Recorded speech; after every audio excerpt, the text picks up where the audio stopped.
சாப்பிட்ருக்கீங்களா புட்டு? நம்ம தென்னிந்திய, குறிப்பாக நம்ம தமிழ்நாட்டினுடைய காலை உணவில் ஒரு சிறப்பான உணவு அப்படின்னு சொன்னீங்கன்னா இந்த புட்டு, குறிப்பாக புட்டு, கேழ்வரகு புட்டு பார்த்தீங்களா?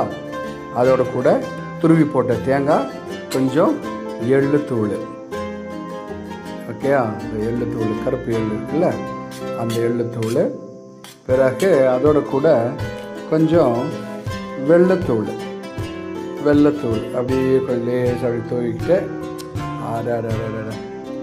அப்போ இதோட கூட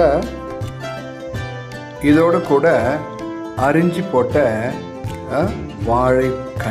வாழைப்பழம், இதோட கூட கொஞ்சம் நெய், எல்லாம் கலந்த அருமையான காலை உணவு புட்டு, கேழ்வரகு புட்டு. உடல் ஆரோக்கியத்திற்கு மிகவும் நல்லது.